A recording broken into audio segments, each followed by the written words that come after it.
preheat the oven to 190 degrees. So a Poussin is a baby chicken.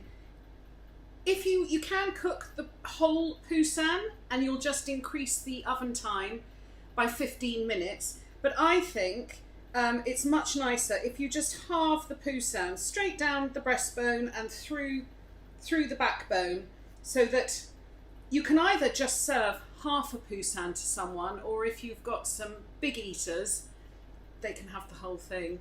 And it means that you get a little leg and a little breast and a little wing, and it's easier to eat. I salted these, I treated these the same as chicken, and I actually salted these this morning. So I'm just going to damp off the moisture. Dab, dab.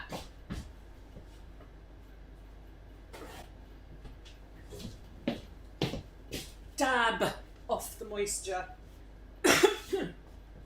In an oven-proof pan, you can either melt some butter with a little bit of vegetable oil, or I'm going to put in a teaspoon of my schmaltz, which is just going to add to the fabulous chicken flavour. Maybe a bit more. That's probably a dessert spoonful. And let that heat up. These iron pans get hot very quickly. So I'm going to put it in skin side down, and I want to brown them all over.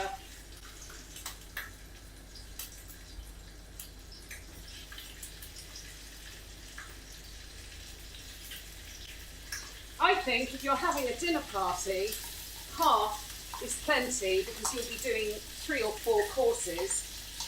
If you're just having it, that's it, this is your one course, have a whole bird. But I would say cut it in half. It's going to be easier to brown and easier to eat. Turn them over. I'm going to season with some pepper, and I'm going to put these in the oven for 15 minutes. While your Poussins are in the oven, get everything else ready. I've got 100 ml of white wine. I've got some Pernod because I'm going to add a splash of that.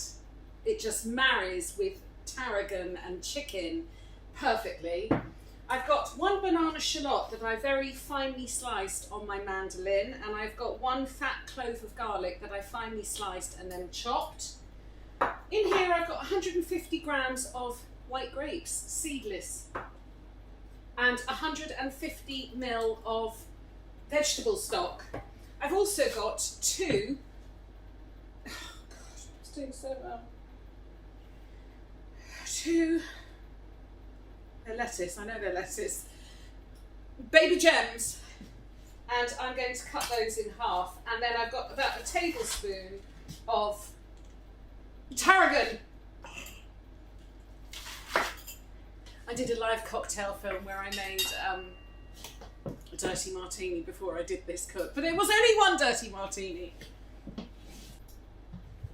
And this is just an afterthought, but I think we'll also finish it off with some creme.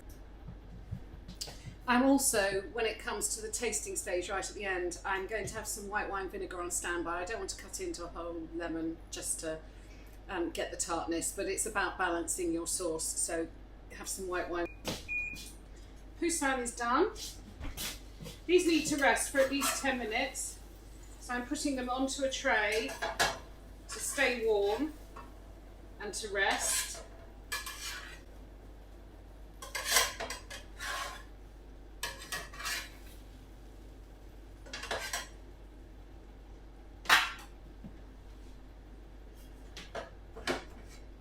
I'm actually going to put that tray on top of my plate because it will warm my plate. Right, I'm going to put this on a low heat.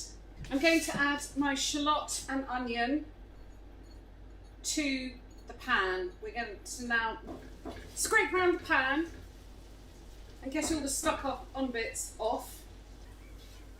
Couldn't get the lid off the Pernod. I ran it under hot water, that seemed to work. I'm going to add about a tablespoon, I'm just going to turn the heat up, add a tablespoon of Pernod and let that almost completely disappear.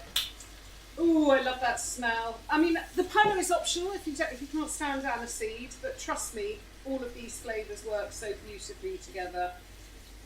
So the Pernod is almost completely evaporated. I'm going to put in the 100 ml of white wine, and I'm going to let that reduce by half. Just a tip about checking that your Poussins are done. I have actually just put my probe in to make sure that they're 75 degrees, but also as soon as my probe went in, it reminded me because it was clear juices coming out, and that means also it's cooked. Now I have to look at you. Okay. Just another tip about how to check that the meat's done. I did just put a probe in to make sure that my meat was cooked to 75 degrees, and as I did it, it reminded me that when it's done and you prick it, it's clear juices that come out. My wine is reduced by half. I've got 150 ml of chicken stock, and I'm now going to add that in as well, and I just want to cook that until it becomes a lovely glossy sauce, and I will cook that on a sort of a medium low. There's no rush, we're waiting for the Poussin to rest anyway. It already looks magnificent. You want a lovely glossy sauce. And also, I've got 150 grams of white seedless grapes. I'm going to pop those in. That noise is a rainstorm.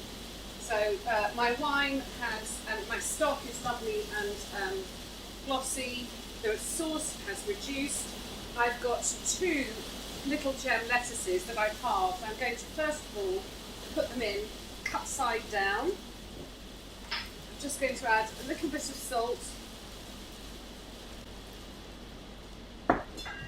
pop a lid on, and let those braise for 3 to 4 minutes, turning them over halfway through. So let's braise them for 4 minutes and turn them over after 2.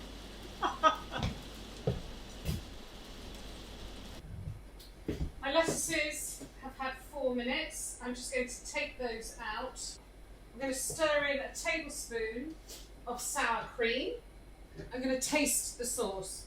I'm looking for gently sharp, slightly sweet. So I am actually just going to add a couple of drops of white wine vinegar.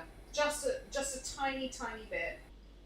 The sauce with the grapes on the bottom. Some lettuce.